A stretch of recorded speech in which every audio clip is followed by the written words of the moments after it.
Hey everybody, I'm Isaac. Well, it's checkout time at the hotel, and I'm off to spread the gospel again. And I found out that there's two types of believers or non-believers, and those are the two types. I always like to take the stairs.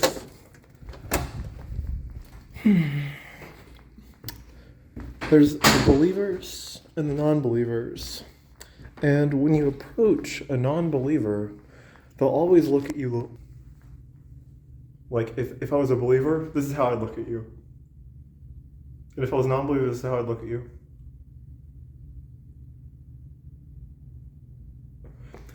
And you can tell when you approach someone to speak to them, whether they're a believer or non-believer.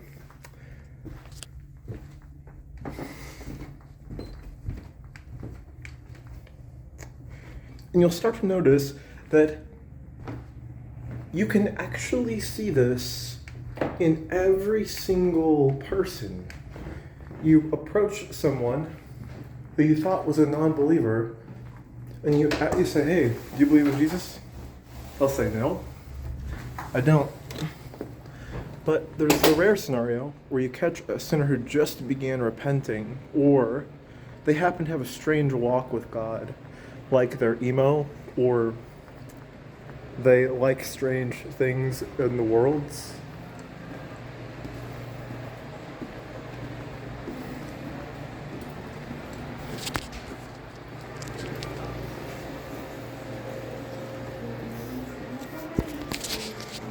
Thank you. You're welcome, sir. It was great to be with you. And thank you. It's nice meeting you. Thank you for cleaning my room. Okay, thank you. I'll see you. It was great talking with you and being with you. You have a good day. Thank you. God bless you. God bless you guys.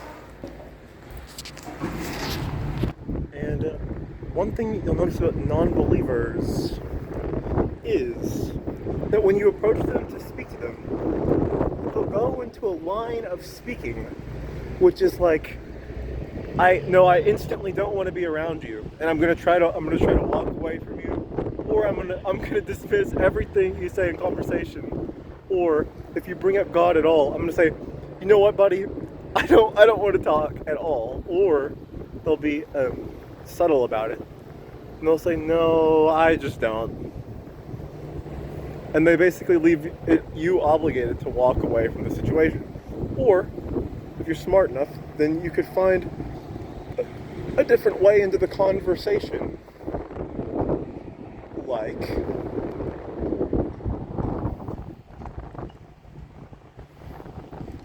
then address the conversation. We'll say, what is your favorite thing about life? What is it the thing that you rejoice in doing the most? And then if you switch to a believer, you walk up to them and you say, hey, how's your walk with God going? They'll say, if they're young, they'll go, man, it's just going okay. I'm just trying to get upright, man. I'm trying to get in the Word. But if you talk to someone who's old, they're like, yeah, I go to church every week. Or you talk to some strong, stout believer that's a rare type. They say, I pray every day. I don't go to church, but I've got a really strong walk with Him. I'm charitable. But you speak to the non-believer, you ask them what they love in their life. And sometimes they say, no, I don't really do anything.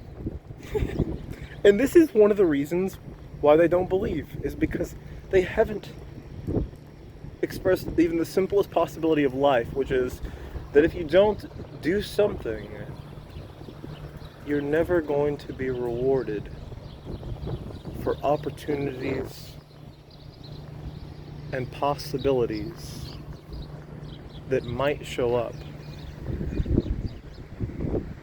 in life. If the person was a student, perhaps, at a college,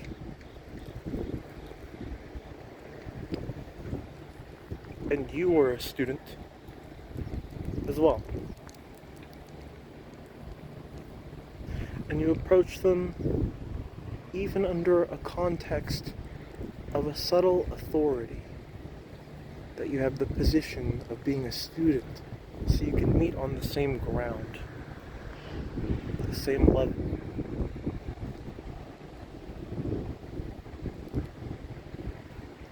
Then it's easy to speak to them on the topic of school. What classes are you in? And what do you do in your free time?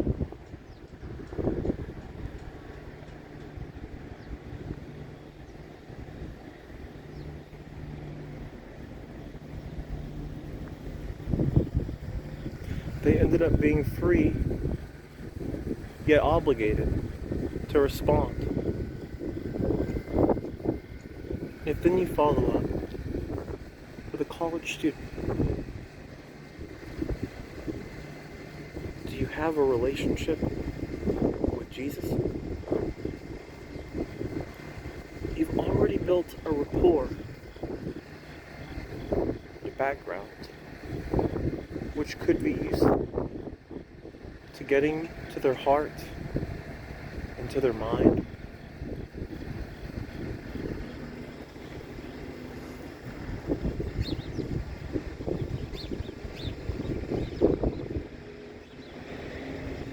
There's only two things that they could say at that point. Yes or no.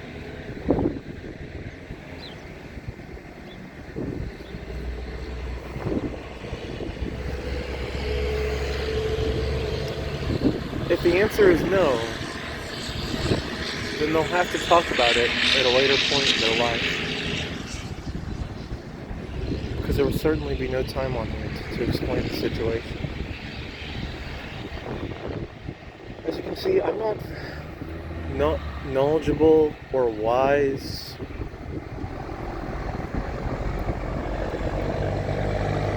enough to express this. But in this journey of life,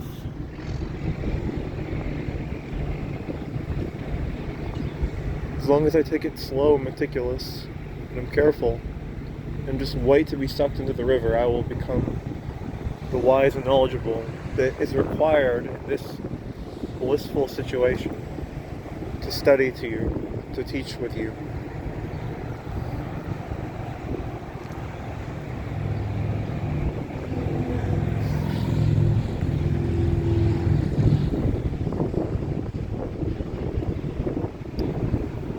Now, a believer's heart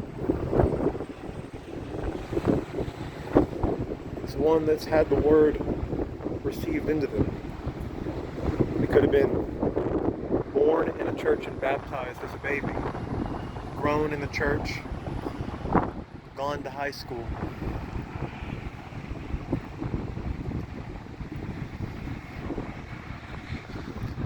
Even had friends and talked about God with them, went to church with their friends.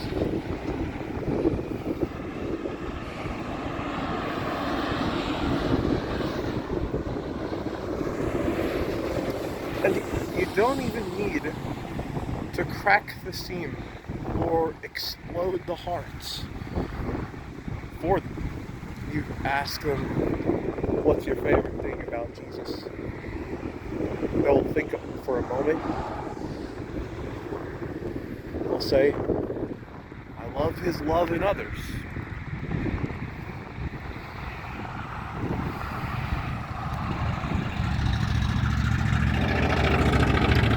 And yet, since their heart was already pierced for his name's sake, words and thoughts and exploration about him automatically arises to the surface when questioned or spoken with, talked to about Jesus. Now, this is why pouring a full measure or a half measure into someone who doesn't believe yet is important.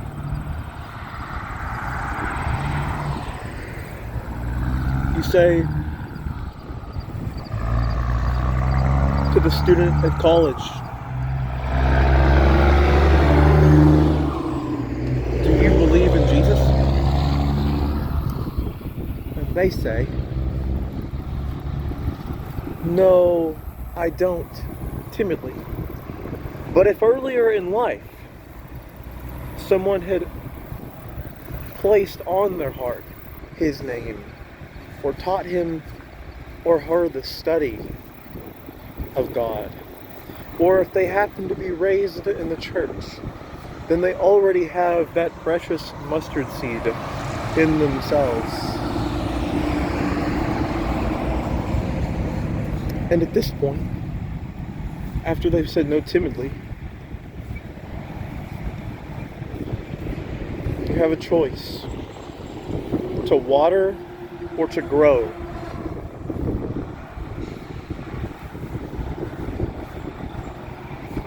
Now, in a growing situation, you could challenge them. You could challenge the soul. Challenge them on a fair ground, one that's sturdy, one that's trustworthy.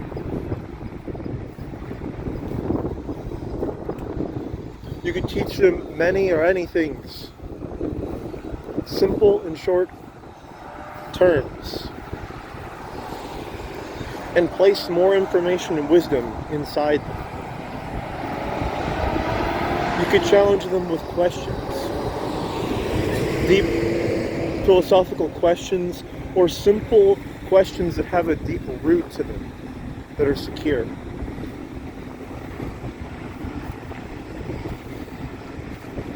You could challenge them on their own beliefs, but under a statute of safety. But if you're going to water, what do you know about God?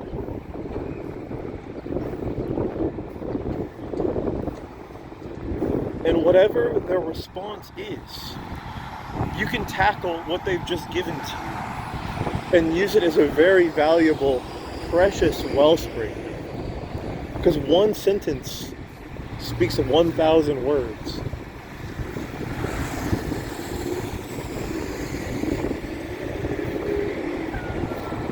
Something as simple as, well, I used to go to church when I was younger, but I don't go anymore. You've now found a pathway to the heart. They've given you an opening, and it's directly open. The door is not closed anymore. They've left it wide open.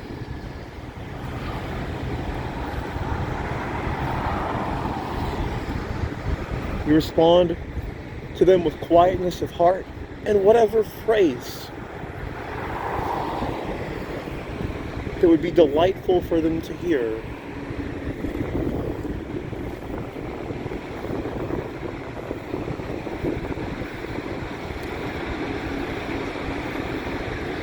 And since they've left the door open for you, not only is this a chance to water, but it's a chance to grow. Have you thought about going back to church? Or would you like to go to church with me? Or do you have any best friends that go to church? You should totally go to church with them. And upon this growing, we find a chance, an opportunity to get them back reunited with God. A chance to be back in His holy presence.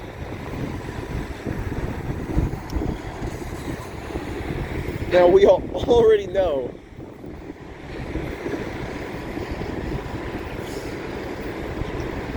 that once we get someone back in God's presence, the game is over. They've already won. But the game isn't over yet. We haven't won this soul. So we're still here, whether to grow or to water. And if we go with to water, then we should make their foundation sturdy. And not only should we make their foundation sturdy, but we should make it one of the most solid rock. One that when you point straight forward, you turn neither to the left or nor to the right. one of trustworthiness, imperfection, perfect perfection. It's good in this situation to have a judgment system of light so that you can see truth. And be careful and meticulous in your judgments and in your words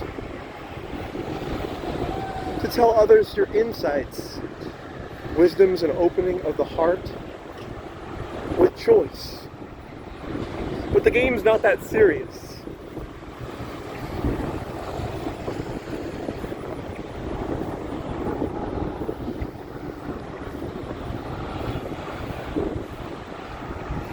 Seriously.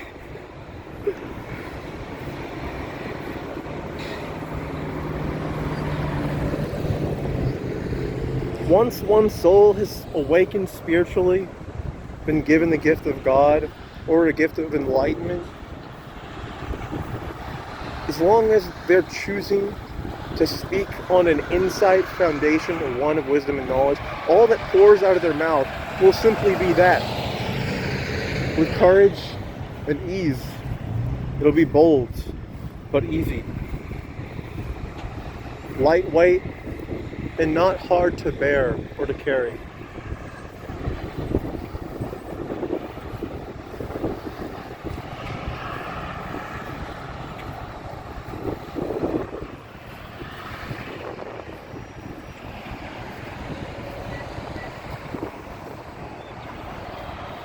And with this soul,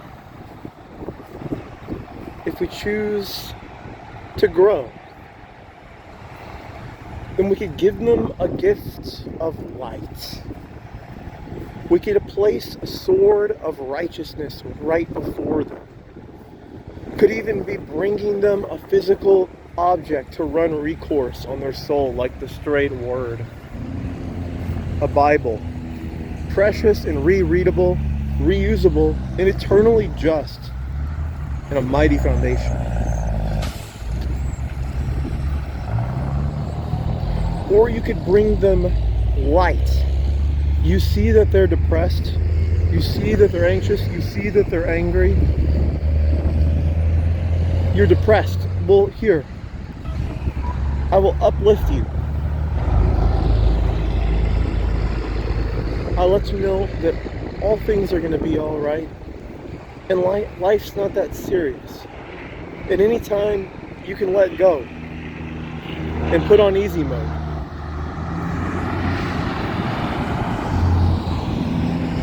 Think about when you wake up in the morning. You roll out of bed on the left or the right, but you're one-pointed.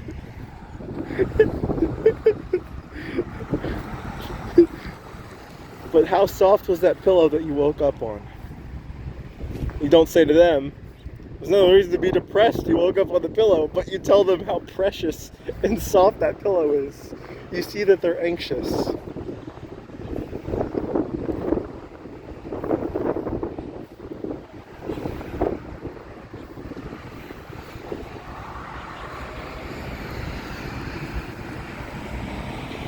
You know, sometimes I drink a cup of coffee and I say, wow, I'm really feeling it right now. And I go, I'm on edge.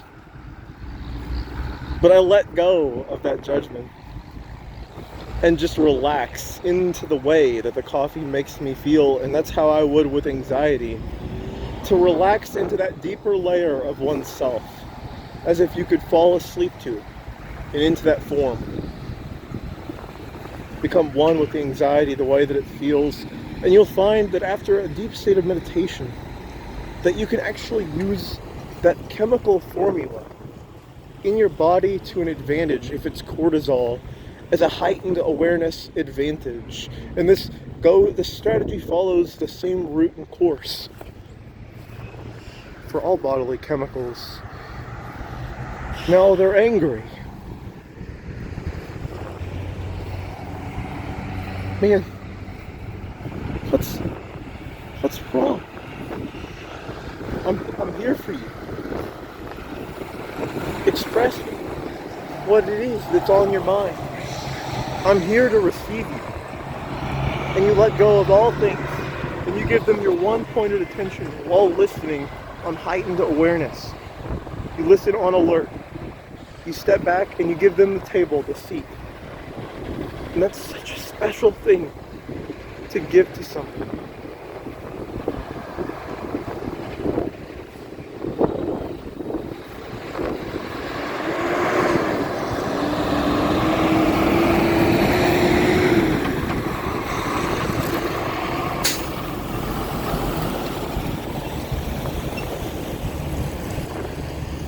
And you meet them at our human nature.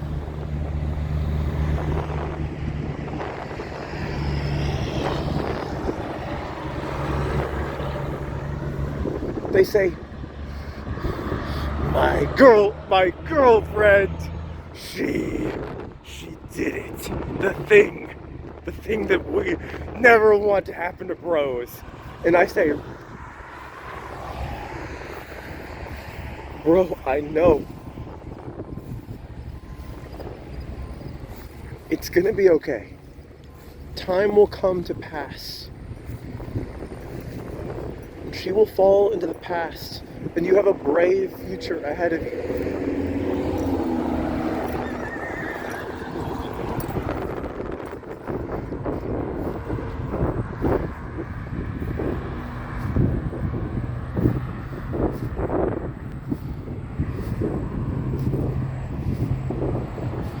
You inspire them. You put it on their heart. And so just as it is dealing with depression, anxiety, and anger and one other with your words, with your thoughts, through your mouth and through the mind, the same tool of the mind and the thought is used to grow and to water. And if one is watering someone who does not believe, then the results will surely be positive. And it can surely be everlasting and lead to that precious eternal reward of eternal life.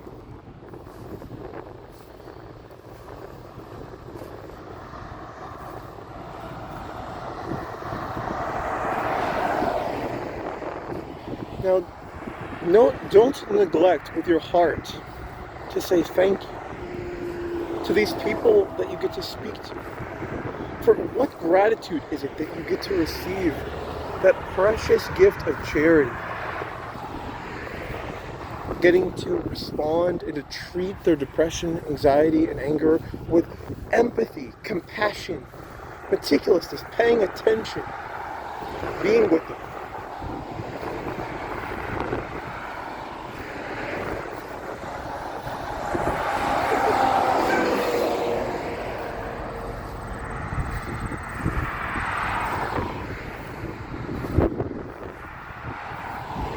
And just see where that trustworthiness goes.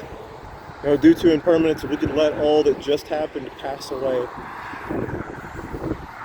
It's not like we can look back. You know, if you looked at a man, and you were talking to him, and you were having some religious debate, and it had been going on only for 11 minutes, but you said, wait, could you repeat to me what I just said? I forgot. And you both look at each other in divine humor because neither of you remember what he said. And then you look at him and say, well, what did you just say? And you get the same meticulous response. The divine humor of us not remembering what happened 2 seconds ago. Seriously, look at what I just said. No, that one's pretty easy. I'll give you that one. That one's pretty easy. But that's what happens when you let go. You just get to fall back into that easygoing nature of life.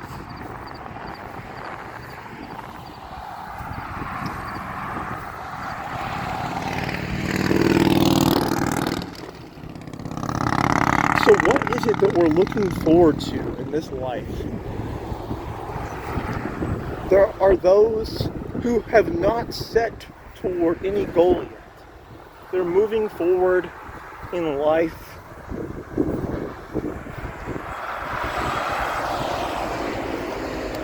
without a choice, observation, destination, goal. And these people, they haven't said they haven't set the direction of the captain of the ship. You know, there's a man on a pirate ship and he holds the wheel. He spins the wheel to the right and he's on the ocean. The waves are riding at a medium pace. But this time there's a big wave ahead. And so he dashes to the right to pass it with skill. And this guy's got a goal in mind. And the friends on board, they go, "Arr, one's got a peg leg, he's walking around."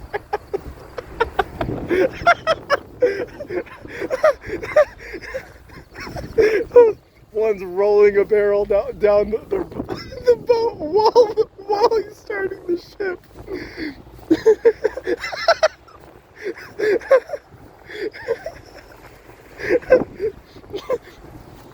And he turns the boat, but the wave, he misinterprets the wave, and the wave turns back in the ship.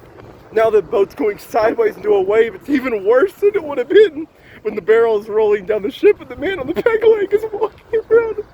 The wave hits the boat, and the barrel changes direction. The man with the peg leg is just in range. It's going straight for him. But he's an expert with peg leg. And he hits a jump pogo, and he jumps over the barrel, and he lands one-legged and one peg-legged, and he walks away.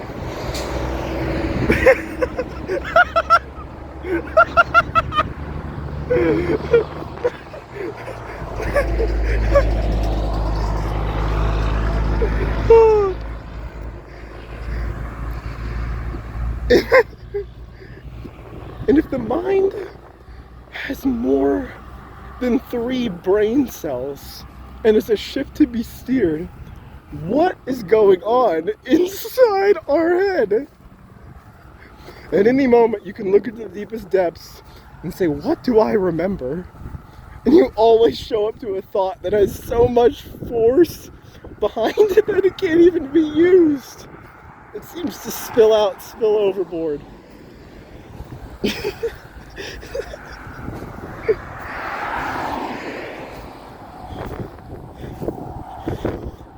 And I noticed that at the point of enlightenment, it's as if 17 thoughts collect themselves at one meticulous moment, and they all strike at one time. And you go, oh, that's all at once. Think about the potential of what we could all have at once. And you set forward, being stricken. And you know, once a man becomes spiritually awakened, there's no way to turn back. You can't go back. And there's not that many people that survive spiritual awakening. But from another perspective, no one survives a spiritual awakening because it's like a wave took you by force. 17 thoughts slapped you and instantly changed the whole direction of your life. And that's divinely beautiful. Because enlightenment is a trip and a ticket to not a higher form of life, but of life itself. Being able to let go of the idea of suffering. Being able to let go of an idea of self, of an ego.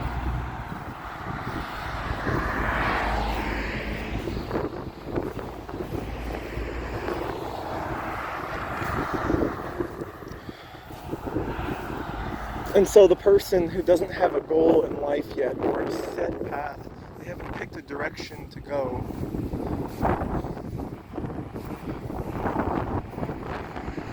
it would be good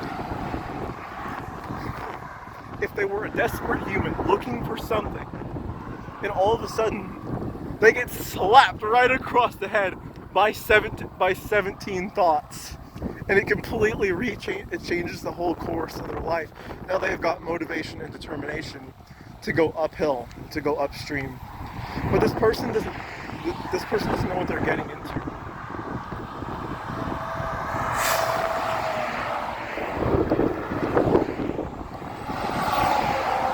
moment of spiritual awakening, you go, I've realized ultimately the truth.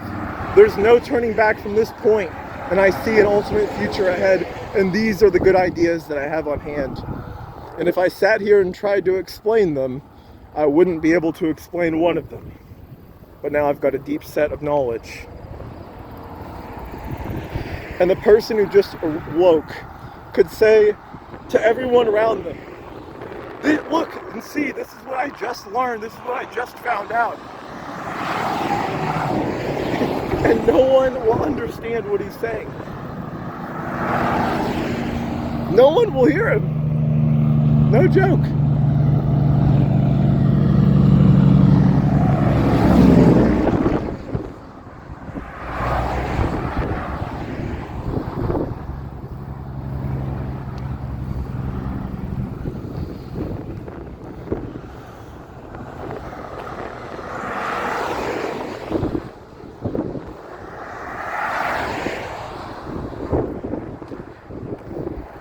But there's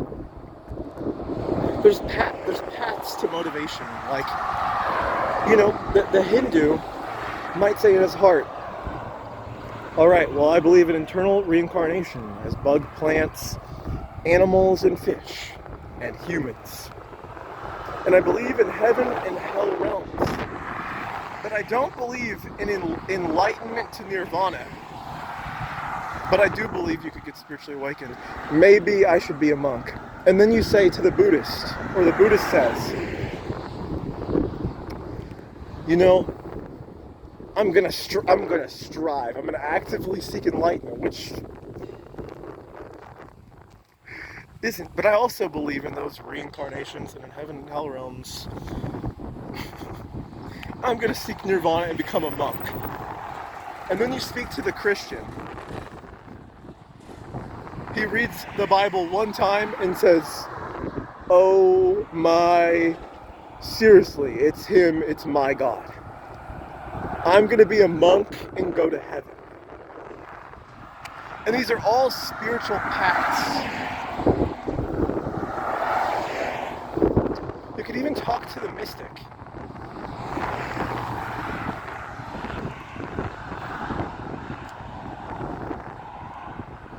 The sage. The sage, at one point, could say,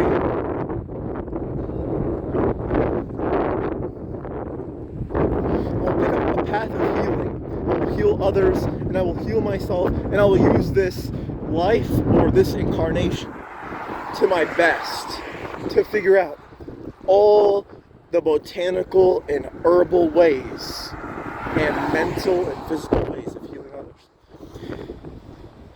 Now, all of these paths, they technically shoot for one direction. If we're looking from that technical point of view, the one that's not real, can't be held on to. Now,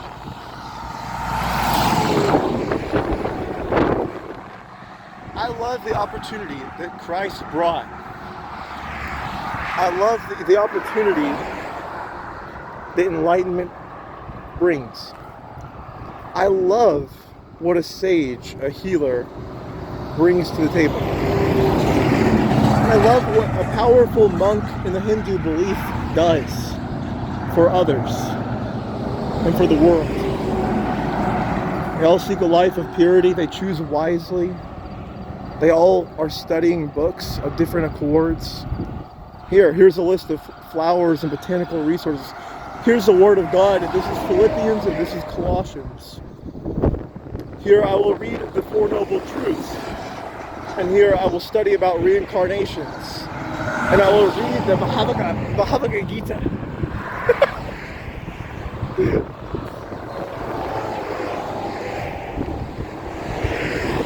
Now they all shoot for the same direction, a massive angle.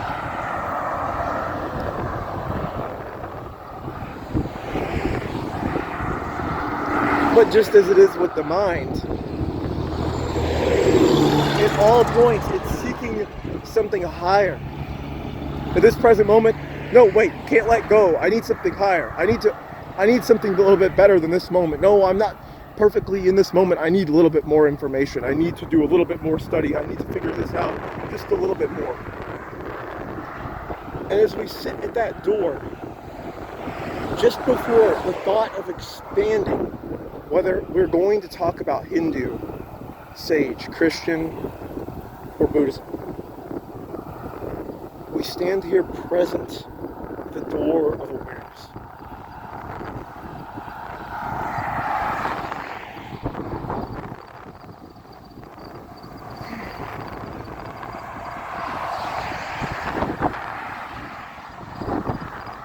We're still here.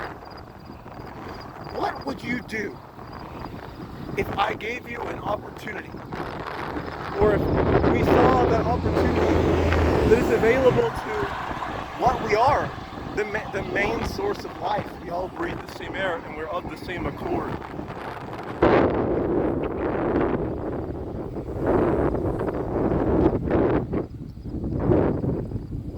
We still sit here at the door.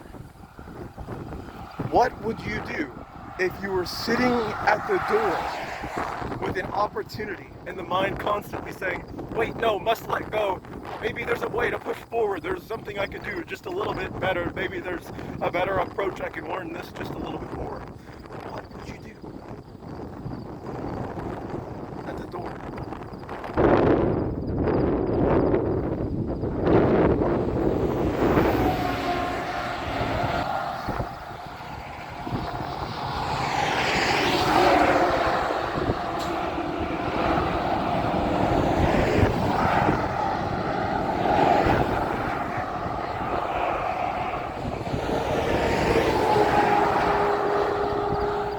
One can't seek enlightenment and actually get there. Meaning one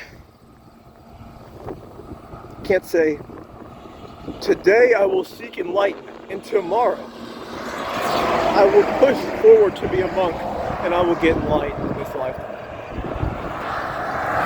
It's a path of letting go. Now, putting yourself in that strong force and that behavior, saying I'm going to pursue this, definitely increases your odds. Definitely doesn't that go? And that goes on Christianity as well.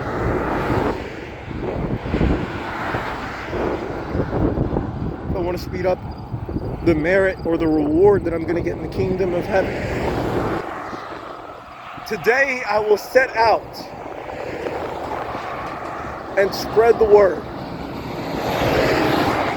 And tomorrow I will build a cross and walk through the city.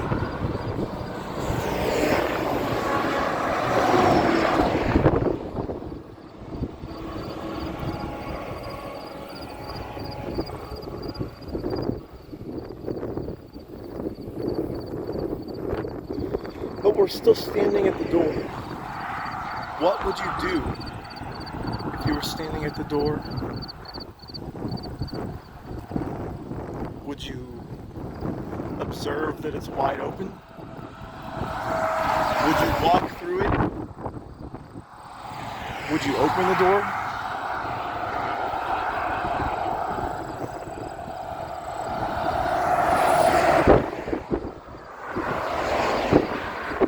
Or would you talk about this scenario time and time again, over and over again, in a row, constantly?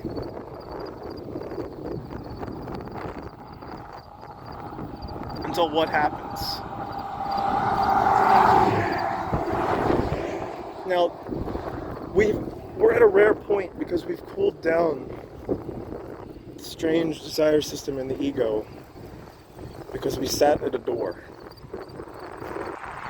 and we didn't do anything.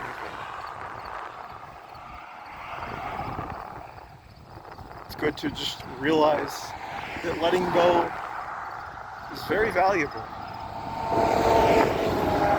And to realize the difference between the ego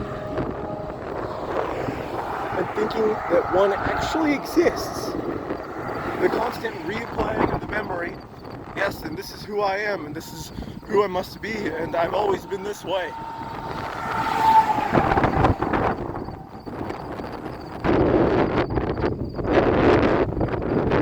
We're saying to the desire system, yes, but I just need to go look. I need to go look in the refrigerator. I need to go look in the refrigerator. Okay, I must go get on the couch because that's what I'm going to do. And I need to turn on the television. And Buddha taught that existence is suffering and the root of suffering is desire. But also, disattachment from this reality and becoming spiritually awakened.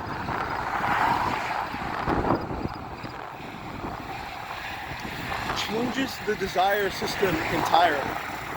It's not a matter of holding on to that desire system in the same way where it's ruling you like it's as if the captain of the pirate ship is being controlled by the wheel and not the ship. But upon awakenment, you become the captain of the ship. And as Christ taught,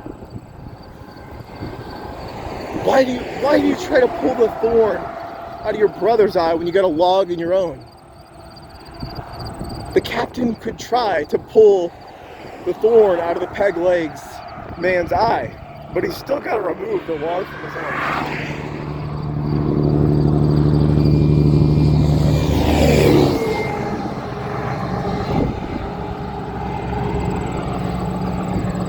But just as one passes from this life into the next, the ego passes away. And just as who you were last year does not stay the same and already passed away, who you are today will not be who you awaken on the left or the right side of the bed, on the soft pillow.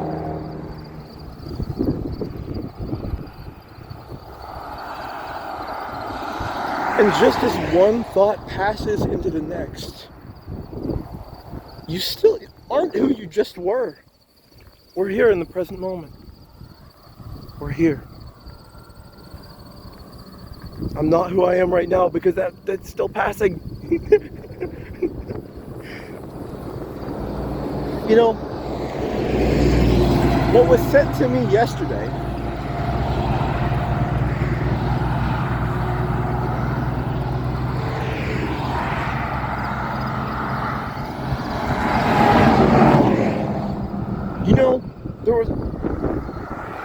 so I tried to talk to my friends about salvation, but they just weren't listening.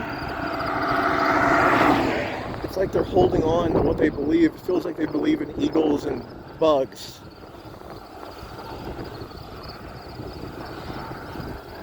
He said it really pisses. It really just upsets me. That's all. He said, Anthony, what he does is, and I know this to be true, you try to target and pinpoint what it is that you're trying to get a point across to them. You're trying to say, this is it. This is the thing that I'm trying to press on you. Listen to what I'm saying. And it seems like the moment you say that, they just hit the bird and fly directly to the left. It's as if they aren't even paying attention, or it's as if they're going too fast to even slow down and realize.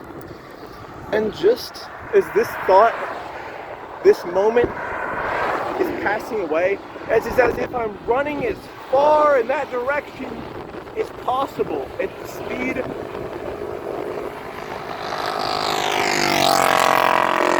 the sound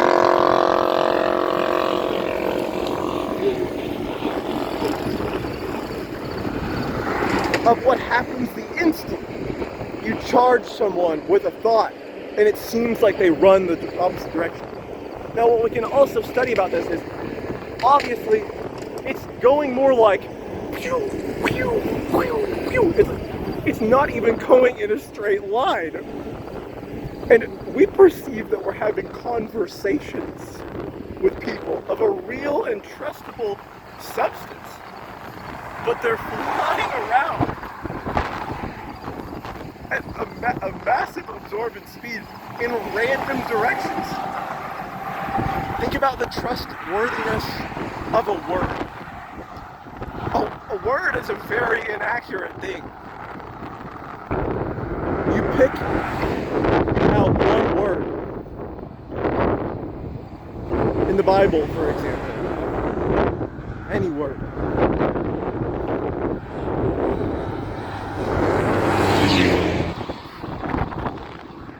It could be healed. And what healed meant to me will not be what it meant to any of you. And so the word's rather inaccurate. And we can further search this issue for what the word healed just meant to me. If I tried to tell you what it meant to me, what I say about the word healed will be inaccurate. And if I were to read the word healed for the second time, its expression and its knowledge would have already changed. So it's rather inaccurate. But one word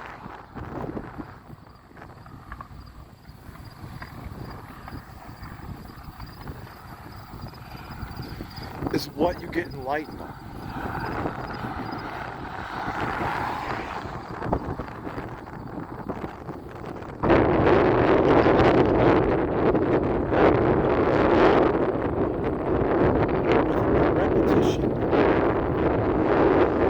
Of the name, everything is accomplished. Imagine an archer shooting at a target.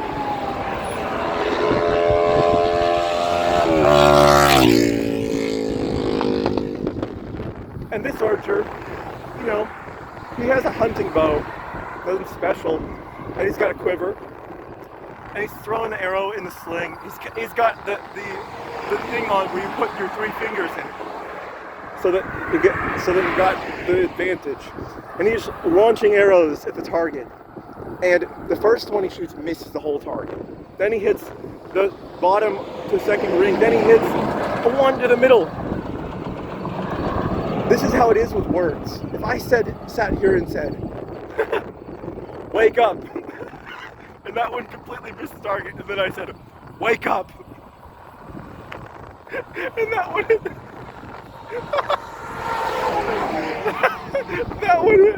the second to bottom ring, and I say, wake up.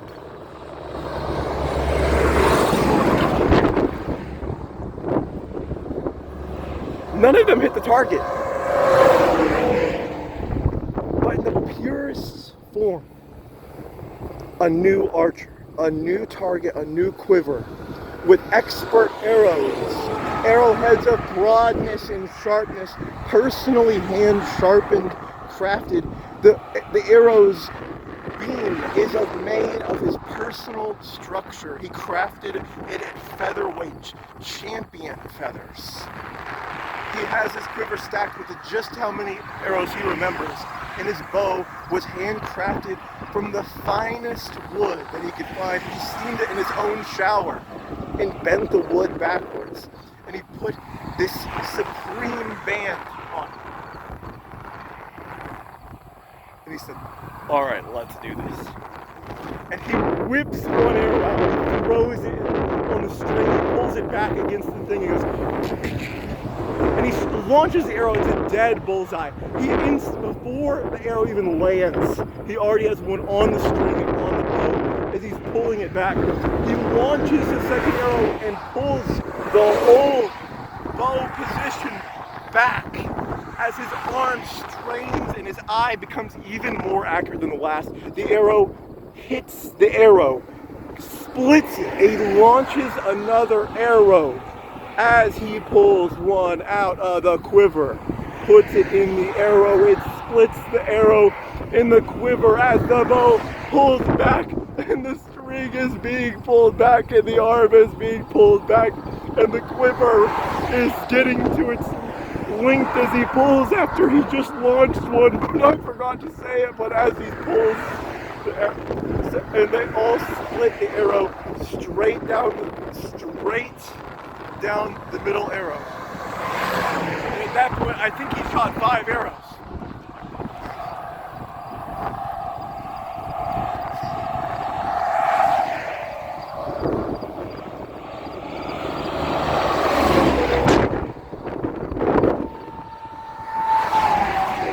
Pick the most accurate word. With the repetition of the name, everything is accomplished.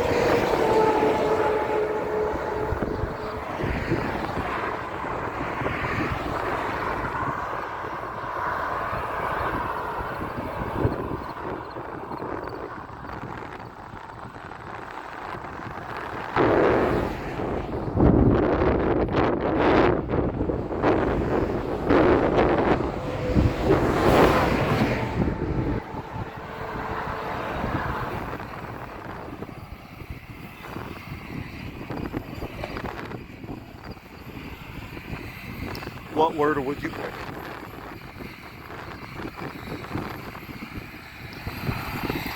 I didn't invent sleight of hand, it just is. And I didn't invent haste, it just is.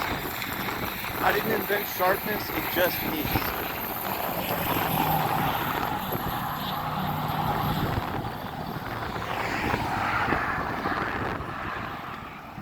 I didn't invent toil and trouble, but I'm gonna get paid double.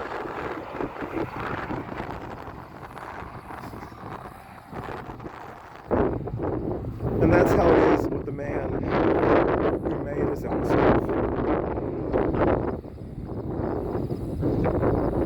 and researched it from others.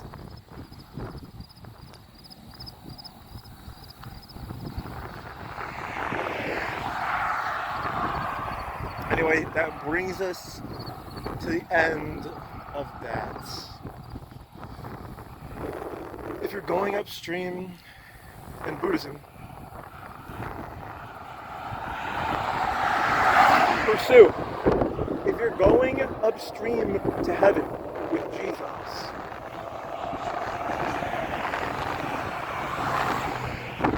keep pushing on the forward call. And if you're a sage or a mystic, a Hindu, or any of the other creative solutions,